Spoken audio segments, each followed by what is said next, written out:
오늘은 마음속에 있어야 할 것들이라는 제목으로 함께 은혜를 나누려고 합니다.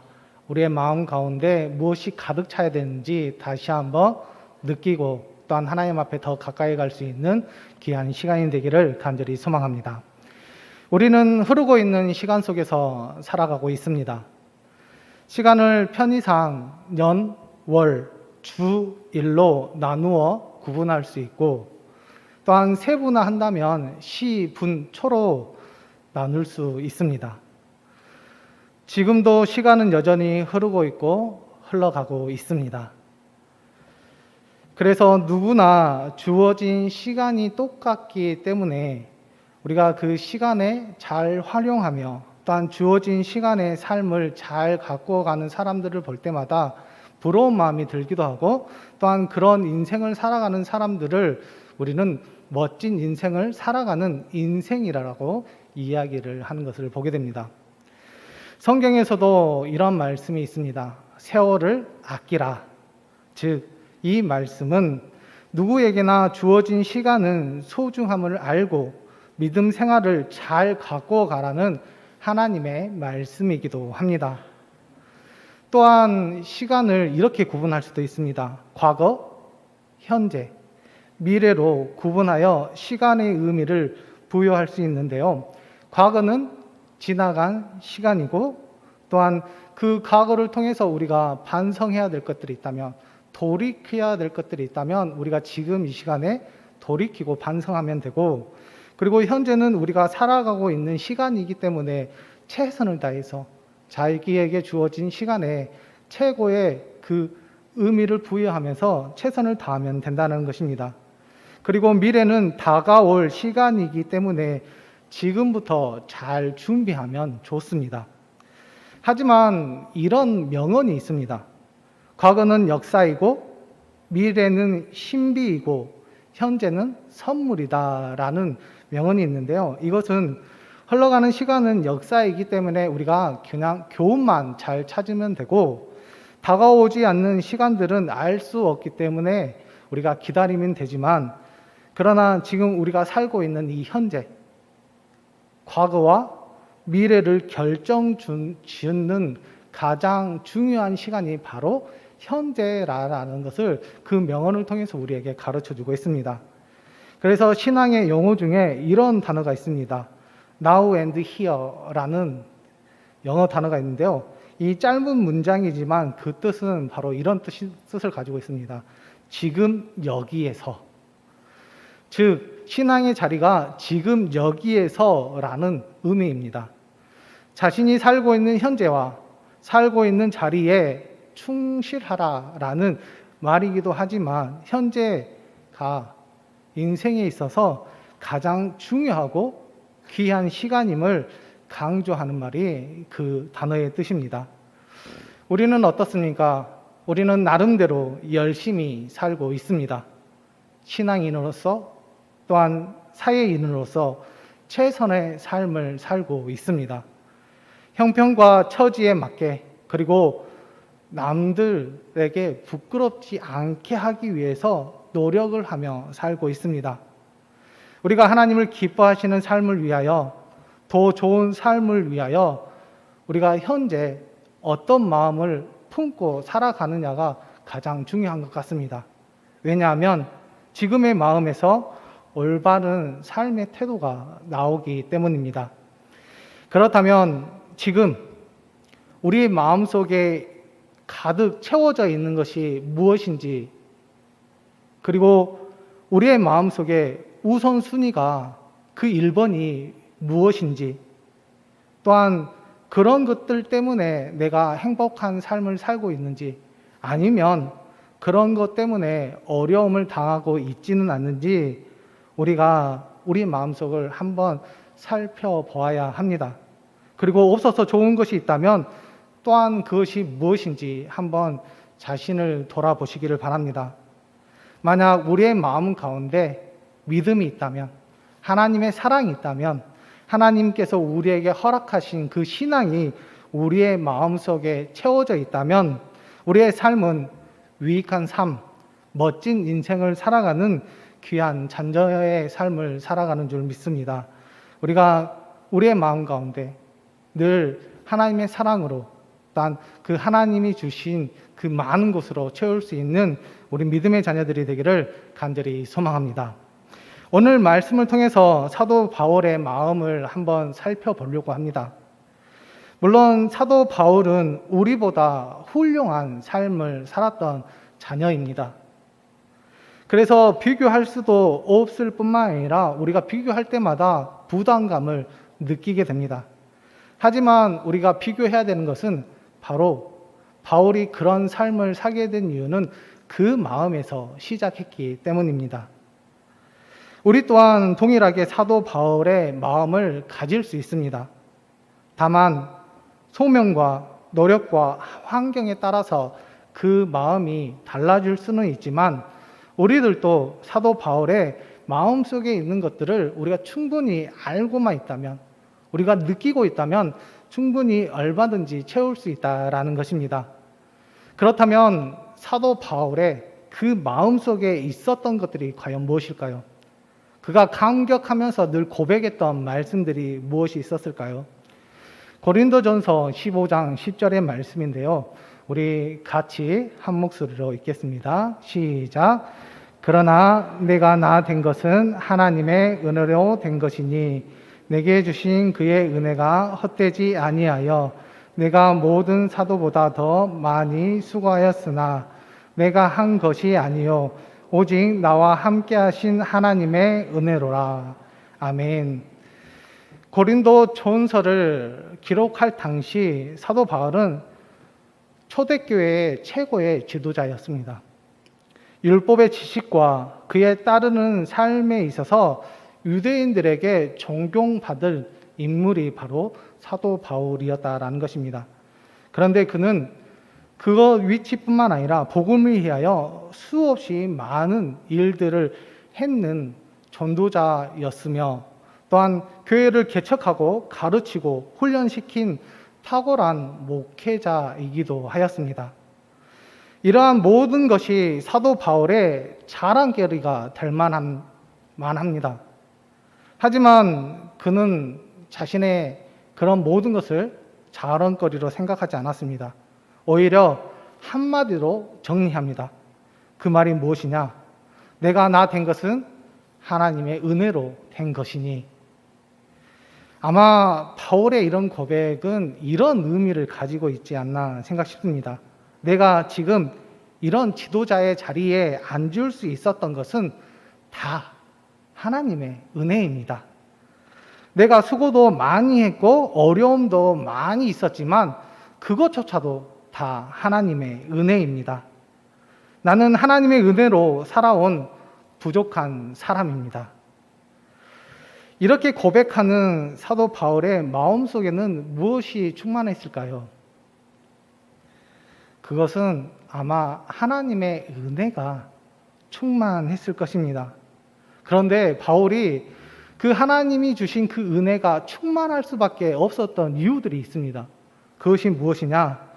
다메섹 동상에서 그 예수님을 만난 그 사도 바울, 그리고 전도 여행길에서 지키시고 보호해 주셨던 그 하나님의 은혜들, 복음 현장에서 나타났던 수많은 능력의 역사들, 그리고 구원받은 자녀들과 또한 동역하는 자녀들과 함께 보냈던 시간들, 그것을 생각만 해도 기분이 좋고 감사하고 찬양할 수밖에 없었던 은혜였다라는 것입니다.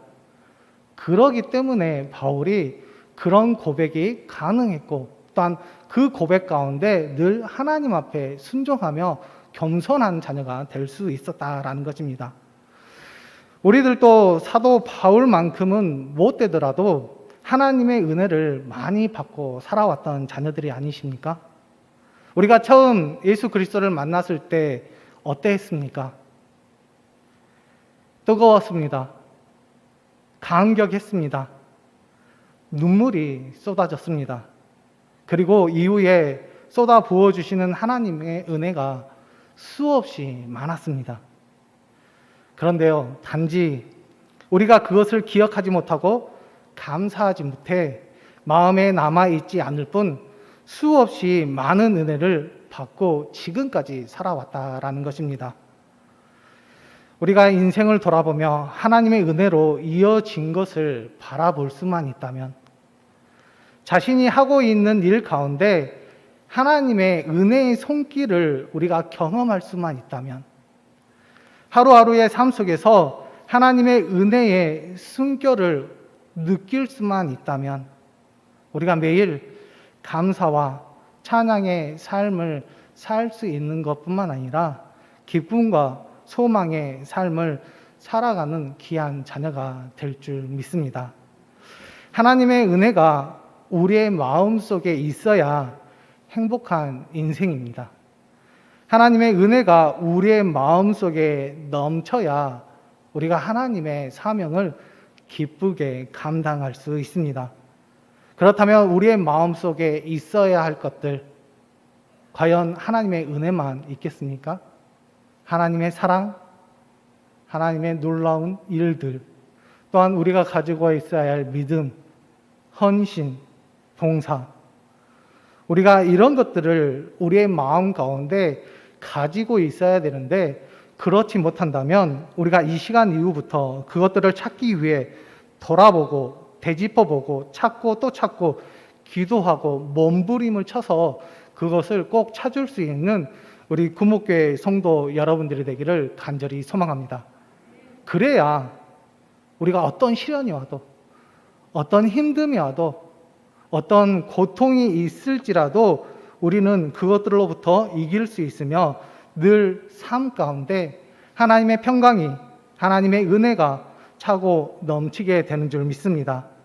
그동안 베풀어 주셨던 하나님의 은혜로 마음에 꽉 채우셔서 하나님께 더 쓰임받고 하나님 앞에 더 가까이 가며 또한 하나님의 사랑을 많이 듬뿍 받을 수 있는 우리 구목교회 성도 여러분들이 되기를 간절히 소망합니다. 하나님의 은혜가 마음에 있었던 사도 바울은 자신의 소명을 잘 알고 있었습니다. 그것이 무엇이었을까요? 그것은 바로 복음 전파였습니다. 복음 전파를 하면서 그의 마음속에 남아있던 것들이 있습니다. 그것은 평생 동안 잊혀지지 않는 것이었고 예면할 수도 버릴 수도 없는 것이었습니다. 그것이 바로 무엇이냐면 사람이었습니다. 사도 바울의 마음속에는 늘 하나님의 사역 복음 전파뿐만 아니라 사람으로 가득 채워져 있었습니다. 첫 번째는 성도들이었고 두 번째는 동역자들이었습니다. 그리고 마지막으로 이방인이었습니다. 이들에 대한 사도 바울의 마음은 형식과 방법은 다를 수는 있어도 기본적인 마음은 사랑이었습니다. 특별히 사도 바울이 성도들에게 각별한 은혜를 가지고 그들에게 대하는 것을 보게 되는데요. 오늘 본문의 말씀, 우리 3절과 4절의 말씀을 같이 읽겠습니다. 내가 너희를 생각할 때마다 나의 하나님께 감사하며 간구할 때마다 너희 무리를 위하여 기쁨으로 항상 간구함은, 성도들을 늘 생각했습니다. 그리고 그 생각만 했겠습니까? 생각할 때마다 감사함이 넘쳐났습니다. 그리고 그들을 위해서 기도하는데 기도할 때마다 기쁨이 있었습니다.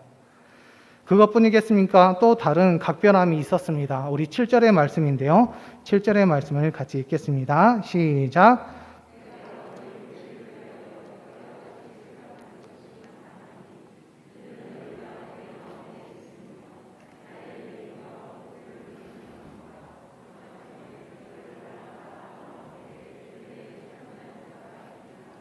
아멘. 빌립보 교회 성도들이 자신의 마음에 있다라고 지금 고백하고 있습니다. 또한 은혜에 함께 참여한 자들이라고 그들을 소개하는 것을 보게 됩니다. 우리 또한 누군가를 소개했을 때 그들이 나의 기쁨이 되고 그들이 나의 행복이 된다라면 얼마나 자랑스럽습니까? 자랑스럽지 않습니까? 우리가 한 사람에게만 자랑하겠습니까? 그렇지 않습니다. 많은 사람들에게 자랑할 뿐만 아니라 그것을 다른 사람들에게 이야기하고 다니는 것을 보게 됩니다. 또한 그럴 때마다 우리가 생각만 해도 좋고 또한 기도할 때 기쁨이 넘치게 되는 것입니다. 그것은 더할 말이 없습니다. 소중한 사람들이 많아지면 그 사람을 위한 삶의 태도가 달라지게 되는데 사도 바울 역시 빌립보 성도들을 향한 달라진 모습들이 또 있었다라는 것입니다. 그 말씀이 8절과 9절의 말씀인데요. 같이 읽겠습니다. 시작. 내가 예수 그리스도의 심장으로 너희 무리를 얼마나 사모하는지 하나님이 내 증인이시니라. 내가 기도하노라. 아멘.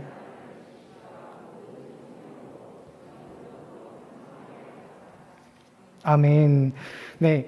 8절과 9절 앞부분의 말씀인데요. 앞부분의 말씀에 내가 기도하노라라고 이야기하고 있습니다.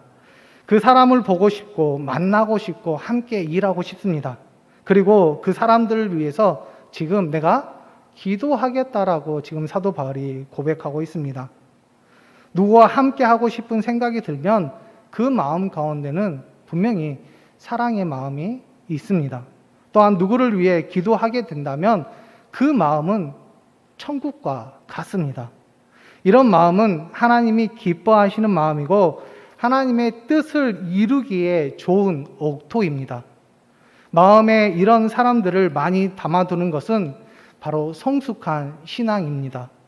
그것뿐이겠습니까? 사람들을 이렇게 담아두기 위해 노력하는 것, 그것은 신앙인의 올바른 모습이기도 합니다.